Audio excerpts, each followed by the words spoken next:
a good one. Hopefully for you guys. Oh, no. We'll see. Yep. So, hope you like our video on playing introduction. I'll get closer. The microphone's like right here. Cool. And yeah, so we'll take any questions that you guys have on the long laying. We just kind of want to hop in here and just say hi to everybody and see, you know, what did you like about the video? We currently don't have a long laying that's able to have a super stacked on it and frame long laying. Funnel. That's it. Yep. And we only built it a few weeks ago. What? Maybe a month ago now. Yep. I think. So. And we just got bees into it. They've been in for about a week now. Yeah. Is that right? Yeah. I think about so. A week now. So we built it about a month ago. We got it all stained and got the parts painted that we wanted to paint it, like the legs, and we went ahead and let it air out for, you know, a week or two, because if you don't let the vapors kind of evaporate out of there, when you put the bees in, they're going to notice that and they're going to be very uncomfortable with it, and then there's a good chance they'll abscond, and you don't want absconding, and neither do we. So we go ahead and let it air out for a while. We'll put it out in the elements so that it gets some sun on it, so we can see, does any of the wood move, and we'll see if our paint starts chipping. So we did that, and then we went ahead and placed it in front of our hives so the bees get used to something being there, and then just a couple days after that, we went ahead and put the bees in because it was nice and warm. Yeah. And the transfer actually went pretty well, I think. I think so too. Yeah. Comb in the lower brood box that was kind of all over the place, and but that gives us a chance to make a video on candles or something along those lines. Yeah. We have now 2 mason jars full of wax. Pretty full. Not complete. And I think I mentioned it in the video. I really hate cutting wax.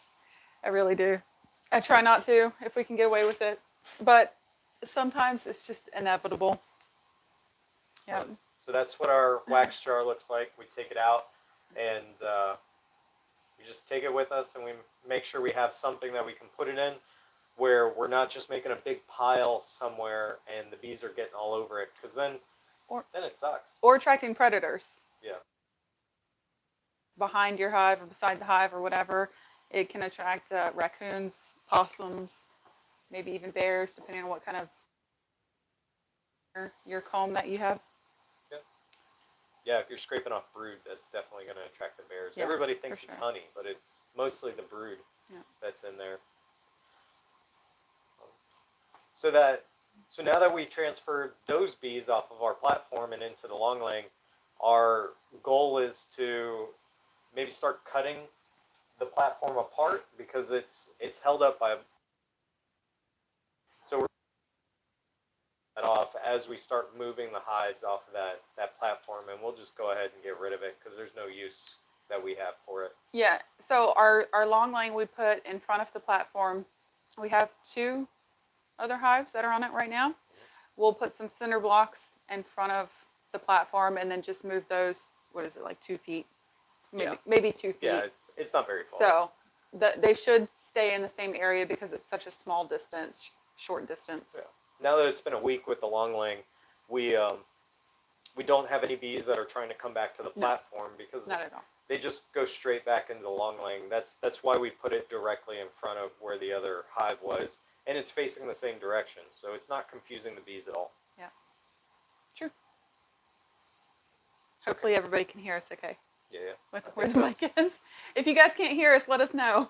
Yeah, or just say hi from where you're from. Yeah, say hi. Let us know where you're watching from. Yeah. We'd love to see. So once we get some more cinder blocks and whatnot, we'll move those other 2 hives off the platform. I'll get rid of that platform, and then we may plant something behind the bees there, because it's now going to be ground that doesn't have grass growing in it or anything, because that platform's been there so long. So Maybe if you guys have suggestions on what to plant behind your beehives, so that maybe it's a windbreak, we'll take it and maybe run with it. Right Yeah. now, I'm thinking like corn or something, you know, that just naturally grows pretty quick here. And tall. Yeah. Yeah. Ohio, nice. Ohio, yeah. Should have turned up the brightness. Oh, and you guys were watching our premiere. Thanks for Mhm. tuning in. That's awesome. Um, Oh, we also have bees, or chickens. Obviously, we have bees. We do. We- We do. Yeah. In fact, I was in during my this kind of non-beekeeping, but during my regular work day, the guy that I was driving with all day, because they're teaching me how to drive these big military vehicles. And he's from Ohio, and he was telling me his stepdad has bees in Ohio, Oh, and that's cool. is I didn't know that. wanted to talk to me more about that than me paying attention to the road. So, anyway, yeah, I thought that was a fun little fact. But getting back to it, yeah, so maybe corn. Maybe corn. But if you guys have any other suggestions, we'd love to hear them. Yeah, if you guys have natural windbreaks for your beehives, let us know what it is. I mean, if it's a fence, cool. But if it's some sort of forage that you can use, we'll take that and run with it, because we're always looking for something that's natural-ish and can provide something for us. And even if it's not for forage for the bees, if, like he said, if it's something that we could use, like we do plant corn anyway, for our own consumption, so maybe that could work. And if you watch the last couple videos on our long laying, like we did the long laying build, which kind of went through our experience on building the long laying, and then we went through how we prep it by like burning the inside, and how we like did the outer coating with the stain and the paint. Lost my train of thought. Yep, cool. And then, and then we of course transferred them. But if you noticed in this video, there's some small changes. We added the gas pistons on the side, the struts. where we originally had chains. Where we had chains and magnets. Mm-hmm. The chains and magnets were good, but they weren't grabbing the chains every single. Magnets weren't, yeah. Oh yeah, the magnets. Use a tent with the front and rear open. Okay. Okay. That's a tent. I'll have to think about that one, because I know that there's a beekeeper in Virginia that was telling me that he rain, snow, or sun. He goes rain out or there, shine. Yeah, rain or shine. He goes out there with a little like pavilion hut, and he puts it over the hives, and he does his inspections. That way, there's no wind, there's no rain, there's nothing. I think at our size apiary, with having up to 20 hives, we could probably do that, because we're only doing 10 per weekend. Yeah. Inspection wise, so that's probably doable. But if we expanded and got bigger, I don't know how. Well, that would yeah, work. and even the arrangement of where our placement of our hives, I don't know if it would work, because some of them are really far apart, and then some of them are only like 3 feet, 3-4 feet away from each other. But so I could see how that's super useful. Yeah. You can go out there all the time. You only have 6. That's still a lot, because it's still considerably more than a lot of people around here. was that like 3 million bees? Somewhere around there. I guess it depends on how strong your colonies are. Yeah. Yeah. Hopefully they all made it through the winter. Mm-hmm. And are these new bees for you, or newbies, or are you? Have you been beekeeping for a while? Yeah. So while you type that, we'll keep talking. Oh, what I was saying earlier is, if you followed all of our videos, you'll notice that changed. We used the gas struts, but then later on, after this video was made, we replaced those doors that are on the bottom. 1 year. Oh, awesome. Good. So we replaced all 3 doors. If you notice, they're all white. Yeah. And as the wood dried a little bit more outside, it started to flex even more and change a little bit. So that's one of my I don't know, learning curve. Yeah, because the wood wasn't. No problem. We're glad you made it. Yeah. Oh, what is that? I got bad eyes. Oh, the swarm's dead. Nice. So he was telling me last week that he normally catches a bunch of swarms per year, and that's like how he replenishes all his bees. Oh, that's and he's been using those little, like you can buy them at the the store. compostable. Yeah, Compostable? Yeah. Um, I don't remember what they're called, swarm but I know traps. what you're talking about. Yeah. Yeah. I know And I know the lady in Texas was talking about that too. The one that does the Les Crowder oh, okay, talk yeah. all the time. Yeah. So That's awesome. these are like compostable swarm traps you can put up, and then you just grab them basically and. So, so our swarm traps we build mostly out of plywood, and they kind of look like nuke boxes, but they're deeper. And then if the bees happen to start drawing out some frames before we get to it, then we can just pick the frames up and move them into a hive. Cool. I gotta read all that. When I was a child, I helped my grandfather with his bees, talked my wife into it. Oh, and it went away.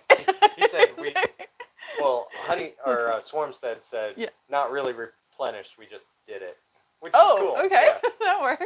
And yeah, I have noticed that with beekeepers that they some sort of lineage or something where like a grandfather did it or like background. Yeah, my parents did it.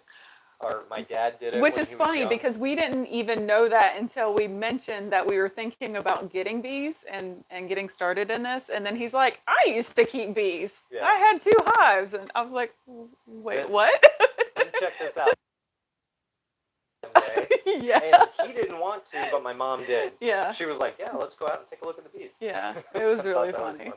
He's like, I'm done with that. Yeah. I want to read the rest of that. Oh. So we'll just hit that and leave the chat up. Oh, there we go. That way we can see it. Awesome. Yeah. Okay. Well, we got our first swarm this season just the other day. We did. Oh, yeah. We got called for a swarm. Sunday. Yep. Our swarm traps didn't catch anything yet. No, not yet. We've been doing something in our yard that's a little unconventional. And so our bees haven't swarmed yet, and it's something Thankfully. that we're trying to watch to make sure that it kind of stays that way. Yeah. But we got a call from another beekeeper that just started last year, and because of COVID, it's been very difficult for new beekeepers to go to classes and do, really do anything with a beekeeping club, find a mentor, anything like that. So this guy, he calls us and he says, hey, he says, can you come by and pick up, my swarm of bees? I know they're mine. They swarmed over. And some of the things for y'all, if you're this and you're super excited about going to get a swarm, is ask them, definitely, can you send me a picture of the bees to ensure that they're honeybees? And see how high they are. Well, right. Yeah. And then the next thing is, how high are they? And then I always use I always use an example like, can I come without a ladder? Do I need a ladder? Do I need a bucket truck? And we don't have a bucket truck, just to put that out there. we could borrow one. We know a guy. Everybody knows a guy. We do know a guy. So, so I asked him to send me pictures, and he did. We went over there, and he was super ecstatic that we were there and wanted to watch and be a part of it. Some of the learning lessons that he learned while we were doing it is don't wear black. Make sure you wear your beekeeping suit. Like, the bees were not coming after us at all. I could have my veil off. They were fine. Yeah, but they were totally fine. He had on a black, like completely black shirt and dark pants even. And if you're watching, you know who you are. We're not trying to like bash you or criticize or anything. It's just a learning curve that, that's your experience. You just met it. We went through it too. Yeah. When we were, first starting beekeeping. You even had black gloves, I think, our first year. We don't delete any of our videos that we post on YouTube. So if you go back to like the first one, you'll see I'm like, get some comfortable gloves. And then I lift it and they're like black gloves and the bees are all over it. Some of them are just really terrible. So sorry about that. But, we learn for YouTube just like we've learned in beekeeping. Mm-hmm. So if we had a mentor for YouTube, where would we be? Oh my goodness. Where would we be? Dad jokes. Anyway, so he learned, I'd like to think he learned a lot from us. We gave him our cards, so maybe he is watching, which I hope he is. He was excellent. Like, he's the perfect kind of person you want to mentor because he was totally into it. He wanted to be close to the bees. Yeah. He was very interested. And asked a lot of questions. He did. He Yeah. asked a lot of questions, and yeah, and he has my number, so anytime he needs us, he can just give us a call, and we'll run over there and help him. He was talking about adding a super to his hive, and we just offered. We said, hey, while we're here waiting for the bees to march into the bucket, we'll add your super for you. The only thing about our area is when you're adding a super, you should have at least 2 brood. That's why his bees wanted to swarm, is they just ran out of left. You know. Yeah. Let's see, what was that one? Well, that's also true. I'm sure. I'm, Luckily, you haven't either, I don't think, right? Had a terrible experience with mentoring? no, Yeah. and right now I'm mentoring a guy in a city nearby, Elizabeth City, and it's all been online. I've never actually seen him. He just sends me pictures and asks me questions, and Yeah. that to me, you're getting like half the game there, Yeah. but you're still getting something out of it. And I think you're Yeah, mentoring same. somebody in Kentucky. Kentucky, yep, a lady in Kentucky, and she hasn't even gotten bees yet, but she wants to start learning before she gets them, which we think is fantastic. Excellent. That's Yeah. the great way to do it, in my opinion. And yeah, she's super excited about it too. So hopefully she does get bees this year and continues with the mentorship. And again, it is all online, so there's only so much we can do, but it's better than nothing. But if you I think. if you have somebody like us that will respond to you and give you the help that maybe we can give you, because I mean honestly, like there's a big difference between North Carolina and Kentucky, or For sure. trying to mentor somebody in Washington or Arizona. That all the situations are different, but at the same time you still have somebody to reach out to, and it makes it fun. I bought a Duke. Now what? Yeah, pretty much. So That happens. It happens. It's fine. Actually, if you're on Facebook, you'll see right around this time, once or twice a day, there's somebody that's posting like, "Hey, I'm getting bees 2 weeks from now. Does anybody have any good books on how to, beekeep, Yeah. or does anybody want to be my mentor?" So, funny story about this, because again, Mike and I both have full-time jobs. I was at work today, and one of the ladies that I work with said, "Yeah, I'm thinking about getting bees too." And my husband and kids are gone for spring break. Wonder what he thinks if he comes home and I just happen to have bees in the backyard. I'm just going, oh goodness. Because she's followed us a little bit, but that's really it. She has no experience, hasn't looked really anything else up. And she asks me questions all the time, which is nice, but not really about understanding how to work the bees or anything like that. It's just like, oh, I heard this about the queen. I'm like, cool, but Papua New Guinea. Yeah. Oh, nice. I've talked to him before. That's awesome. Yeah. Asking him about his story and how he ended up there in beekeeping. That's amazing. Yeah.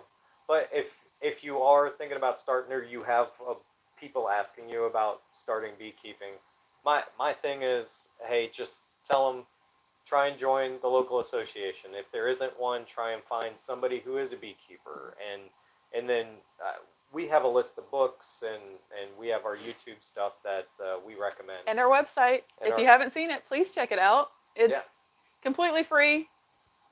Tons of articles. I even put in some drinking recipes, some alcoholic beverages, because we do like to partake in some alcoholic beverages. But there will also be non-alcoholic stuff on there? Definitely some non-alcoholic stuff, even some baking things if you're into that. But a lot of it, most of it, is about our journey in our North Carolina Master Beekeeper program.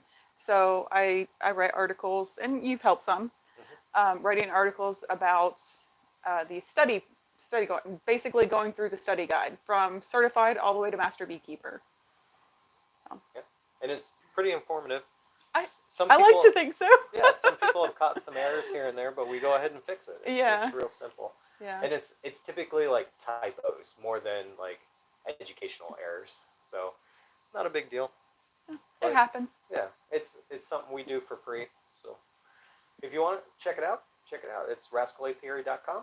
Yeah. And then like the other things we have is like a store, and all of that stuff goes towards helping the the beekeepers in the area, what's the URL of your website? Rascal Apiary. www.rascalapiary.com. Yes. And it is, right? It is in our description. I think yeah. it's in our description It for our is. YouTube But also. there's a lot of links in there. Yeah, So. that's true. But all of that stuff, because we have a normal job, it's not paying us really. We're taking that, and if there's a local school or something that needs bees, we just we're able to just give it for free and just not even worry about being paid back for anything. Yeah. Because that basically pays for it. It does help us buy more wood so we can build more boxes as we need. Someone asked about tracheal mites. Tracheal mites. Yeah, so can you put the comment back up?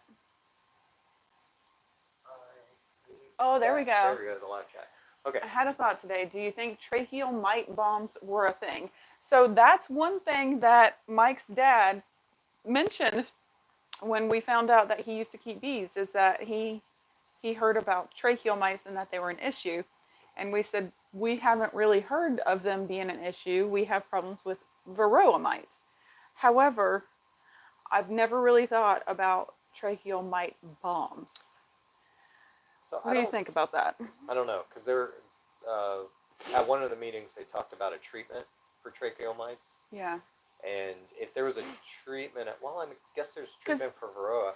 I don't know the answer to that. Yeah, and so the tracheal mites, if you're not aware, the tracheal mites are microscopic, but they are mites that get into the bee's respiratory system.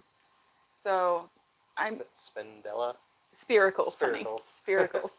Journeyman beekeepers, and he just can't pronounce things. It's fine.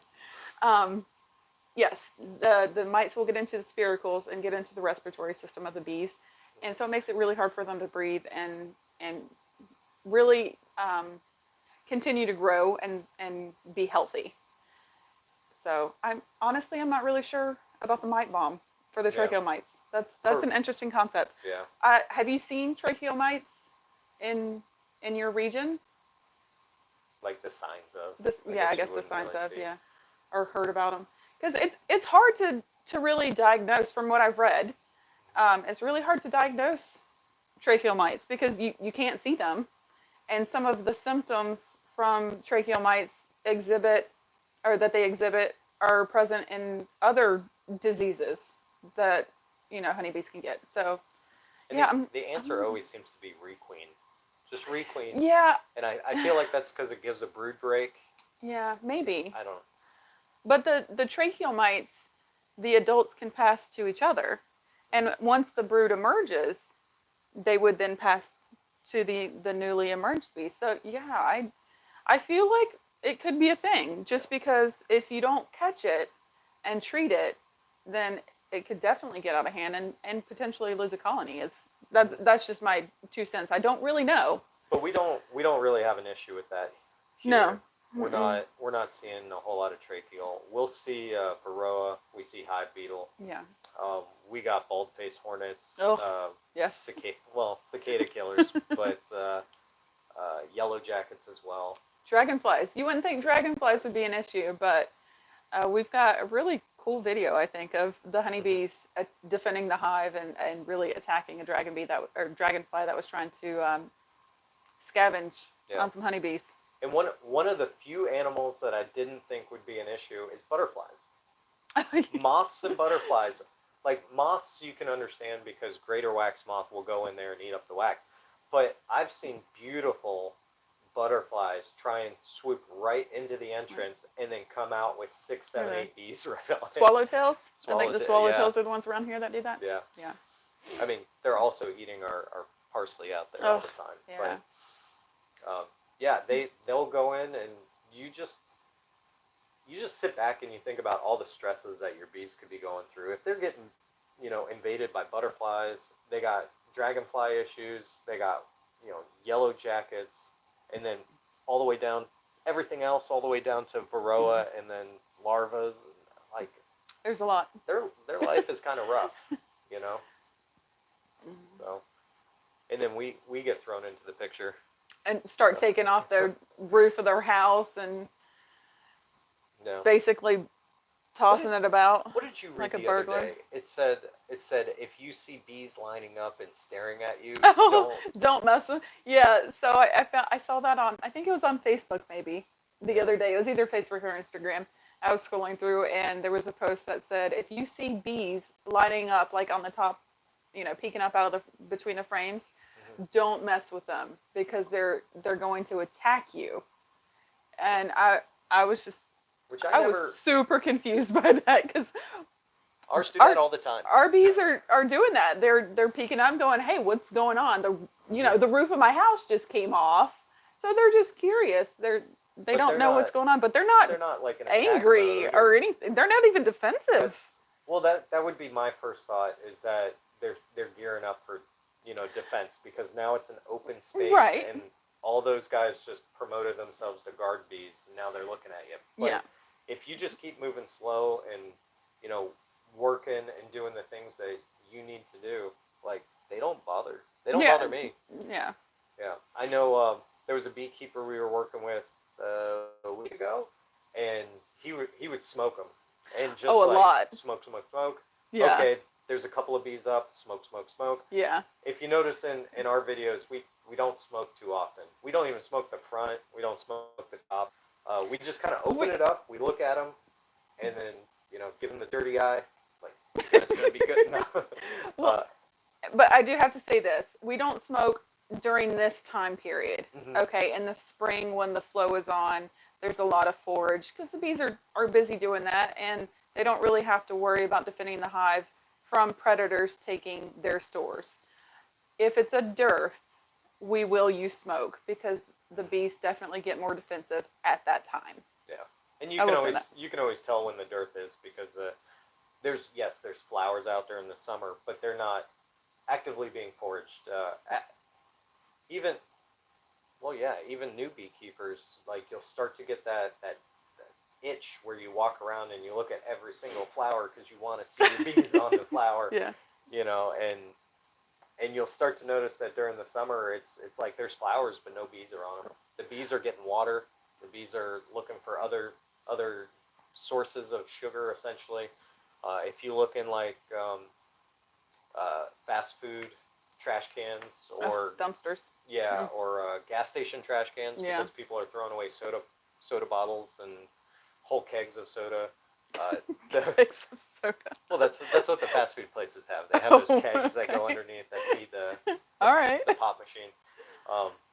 But yeah, then the bees are in that, getting all of that, and then they bring it back, and you think that you have like sugar-free honey, and realistically you have High Dr. fructose corn Pepper. syrup. Yeah, but I mean it's such small amounts. Yeah. It's not hurting anything. That's why we in North Carolina here typically harvest our honey late June, early July, and then after that, that's when the dearth really hits. So we take half is ours, half is theirs. So one frame of brood gets one frame of honey, and then the rest is ours. So if we count the amount of brood, we leave that much honey in there, and then everything that's excess comes with us. And then we also have a fall flow, so the bees Mhm. have plenty of food for the winter, so we're Yep. not taking too much. And then we'll also throw another box on top if it's a shallow on top that's full of comb, and let the bees put stores in that too. And there's no queen excluder or anything at that point. Yeah. So. Yeah. Do we? I guess we should get back to the long hive. Yeah. That's we what. went way off. Yeah. Well, while we're still off, I did just post a video for members that's showing how we pick up a queen off of a frame and stick it in a Benton box. It kind of goes step by step. It's like, what does a queen cell look like? What does a queen cup look like? What does a opened queen cell look like? And then can you find the queen? This is how I put her in the box, and it's actually a really good video. I was kind of surprised when we took it, to be honest, because whenever you're trying to do something that's more advanced, it's always more difficult because you got to hold 4 different items with 2 hands and a camera, and you're trying to record. Yeah. But we show how to put a queen into a box, and then we go ahead and show you the aftermath of that too. So I think it's a pretty educational video, and it's nice and short, so it's not taking up all your time. But that's that I just posted to members. And if you're interested in becoming a member, it's our first membership level is 99 cents a month. Mhm. You can check that out at our homepage on the YouTube channel. On the YouTubes. And if you just like the information we put out, you can buy us a cup of coffee off of our website. There's a little coffee cup, and it's I think whatever price you want to. Yeah, pretty much. Yeah. Yeah. And then the only things that we talked about in that video of the longling that I was like, we don't have any video of is the black frames. Oh. So I think I might have one over I'll here. go grab one real quick. Oh, okay. If you want to talk about those Formic Pro strips. Well, how about I talk about that cabinet a little bit more? So, if you saw our previous video where we did either the build or we talked about it afterwards, we had 3 separate sections of cabinet where we have just some storage area. We actually put in an oil trap as well under the hive. He talked about a minute ago the wood warped a little bit, so we did replace panels and changed where the hinge placement like that. Nothing super major, obviously nothing really at all to where the bees live, but that's just some cosmetics for us because we want to be able to keep a couple things in that cabinet to keep out in the apiary, like maybe an extra hive tool, spare pair of gloves, a couple little things like that, nothing super big, but just to have out in the apiary so we don't have to, I mean, our bee shed is not super far away because it's just in our backyard, but having it out in the apiary saves us an extra couple of minutes to run back to the shed to grab something if we need to. And what was that? Oh, he's going to grab a frame, hopefully, with some black foundation. Oh, you got it. Yay! And, yeah, he found our in-hive frame feeder. Yeah. So let's talk about this one. Okay.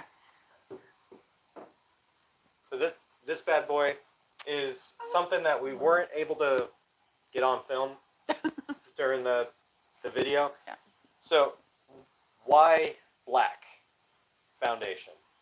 That's really a question that we get a lot because people will get the gold one, right? And then they just kind of wax it and they stick it in the hive and the bees will pull it out. We don't typically use foundation, okay? I just want to start by saying that. But when we got this, we got it from a beekeeper that was having some health issues, and he decided that he wanted to downsize his apiary and basically sell everything that he could. Yep. So we bought these as kind of to help pull out the foundationless frames we have. So we'll stick these in between the foundationless frames. That way it gives them a guide for on the foundationless that's next to it to pull that one out straight and pull this one out straight. And then the other cool thing about these are in the bottom corners. That's not going to do it. Anyway, in the bottom corners, there's a triangle that's perforated, and you can knock out the triangle, which helps the bees go from frame to frame. They don't like crawling out on the wood and going around. They'll go over the top a lot, but or the bottom, but they don't like the sides too much. So if you pop those little holes, it helps with ventilation throughout the hive. But we're going to use these in between, and we'll just keep moving our foundation. Then we can basically call this one a comb and make. Okay, I have met other beekeepers that swear by foundation frames, and they say the black foundation is the easiest foundation to see eggs. Mm-hmm. So if you have a hard time looking for eggs and you do use foundation, try the black frame, black foundation. Yep. Yeah, it's good pictures too. That's true. So when you're taking pictures, having that black That's true. in the background. I don't know if we have any aspiring YouTubers, but yeah, that helps. So that's one thing that we were putting in between. You'll also see that we had some green frames in our long laying. And those green frames, they have, let me turn this back around, they have the hexagons like this, but the hexagons are bigger. So the study or the thought behind that is with those hexagons being bigger, they're going to draw out the frames bigger, the wax, and then drones will be laid in there because the cells are a little bit bigger. And when the queen walks around the hive, she's measuring with her front legs the size of the cell, and that's helping her determine, do I lay a worker or do I lay a drone? Yep. But the drone comb typically is used as part of your integrated pest management. Mhm. So you'll wait till the queen lays all drones in that frame, and then you'll remove the frame, freeze it, and then return it to the hive. Yep.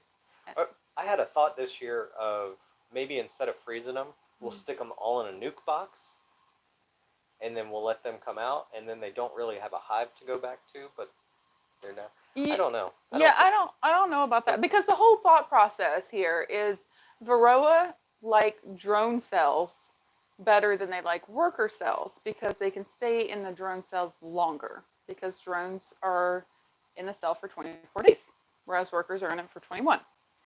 So the thought process behind the drone frame is you take the frame out, you put it in the freezer to kill all the bees and the Varroa in the cells. And what I'm suggesting is we put them in a nuke box and leave them somewhere and make a bomb of Varroa. And then why would we want a Varroa bomb? Idea. The minute I said it out loud, I was like, that's a bad idea. But this is good because, we have a partnership, so we can bounce ideas off of each other, right? Mm-hmm. So when one of us thinks we have an amazing idea, usually I have lots of ideas. It's usually him. They're usually really good. Yeah. But sometimes at work they say I got hit by the idea fairy. Yeah. And that's mainly what I do, is I just come up with ideas. So I wanted to point this out because there was somebody on Facebook that was asking us about the in-frame feeder. It looks like this. You fill the whole thing with syrup. Typically it's not warped like that, but this one's cold, so it is. But it's filled with syrup, and most beekeepers will put a mesh down the sides and just tack it in somewhere so that the bees can crawl up and down. What we do is we took an idea, I think it was from Ken Plodum, but take a piece of wood, make it the same size as the opening, drill a bunch of little holes in it. Should be able to see that. Yeah. And then when you place it in there with all the feed already in there, it will float. And as the feed goes down, this will also sink down. And the bees can sit on top and just put their mouths in the hole and not drown. Proboscis. Proboscis. Yeah, and the wood is actually not the same length as the top. It's the same length as the bottom, because the bottom is a little bit more narrow than the top. You can see it's kind of angled out a little bit. But we use this in frame, in hive frame feeder. So we don't use this in any of our other hives that we have out in the apiary. We only use it for the observation hive. And I was telling the guy I was stuck with in the truck today that we use this observation hive just for when churches, schools, or like museums ask for somebody to bring bees in a safe manner so that people can look at the bees, but not have to worry about the bees escaping or, so they can, there's literally a nuke box. Yep. And then we'll put this in-frame feeder, and then one of the frames of the 5-frame nuke box comes up into the top section, which is a windowed section that has a queen excluder on the bottom. So we'll, if they're lucky, I take the queen and I mark her real quick. And it's more fun if you don't mark her, though, because then it's kind of like, where's Waldo? Yeah, but it's or difficult. Look for Lisa. It's difficult when it's smaller children. Like if it's anybody like 4th grade and below, like you want to mark the queen so that they can see them. But when we're dealing with adults, or we're just taking it to the bee club unmarked, you let them look for it. One of the other things we do is we make sure we cover it with a black sheet so that they, when they're not being looked at, they're back in their like natural habitat, which is the dark hive. We don't want them out for more than a couple of days. Typically, we'll put them in the observation hive. We take them somewhere. We bring them back that day and replace them back into their hives. So the leftover hive doesn't think that they just got abandoned and half their hive swarmed. That they're queenless now. So that would be what is bad. it? 5 hours without a queen, they'll start making a new one. Just a few hours, yeah. A few hours. They know that they're queenless already. 4 or 5. So, do you have? Let's No. see. The only, The Formic Pro. yeah. We were going to talk about that too. So both the Formic Pro and the Hop Guard we had left in over winter. And beforehand, like reading the instructions, they say you can do that, but please take it out, like if you're done with your treatment. But it was too cold by the time our treatment was done. And our treatment had finished on a warm day, but the next day, when like, we were going to take it out. yeah, it got below 50. And that here, that's, I mean, I guess that's par for the course. It can be like warm, warm, warm, and then sub temperatures, and then for us, sub temperatures, that's like 50. for us, it's cold. Yeah. Like right now, I'm cold. That's why I have my sweater on, and Yeah. it's not even that bad. Not for most people. Yeah. But yeah, so we just said, hey, we'll leave them in. It says you can, and I think that stressed out the bees a lot. You'll see in the video that the actual Formic Pro pad is covered in this brown stuff, right? And the brown stuff is propolis, and all they did was seal all of that Formic Pro into the pad. So if it hadn't evaporated already, it's still in the pad. Yeah. And that just being over 3 or 4 of the frames was creating a barrier for the bees. So making that cluster in the middle of winter was, it was breaking it up a little bit, I think. Because where we put it was also on the side where the sun comes in. Which is where we were supposed to put it, though. Mm-hmm. Like, we did follow the directions, and if you use any kind of treatment, especially chemical treatment, please follow the directions. Yep. It's federal law. It is federal law. In the U.S. So, kind of, I think interesting, but Mike and I tested for private pesticide applicator this year, or I guess last year now. Yeah, 2020. So, yeah, found that out. Federal law. Don't break the law, guys. Yep. and that's part of the Master Beekeeper program is they give you like a list of things that you can do, and one of them was becoming a pesticide manager. Yeah. Or whatever. Applicator. Pesticide applicator. Yep. Another one was being able to administer, have a certification to administer epinephrine. Mm-hmm. And you guys might know that as an EpiPen. Yep, that's an easy Red Cross certification you can do. Yep. But, yeah. Pretty good. Cool. I think that's about it. You guys got anything for us? Any questions? Comments? We love questions. Discussions. How's Papua New Guinea this time of year? Oh, is it warm? Well, and more importantly, how is your COVID situation? Are we opening up the country anytime soon? Would it be warm? They're going into fall, right? Oh, well, I don't. My geography's terrible. You know this. Mm-hmm. Yeah, I'm sorry. I apologize to the person from Papua New Guinea. Because Don. I apologize, Don.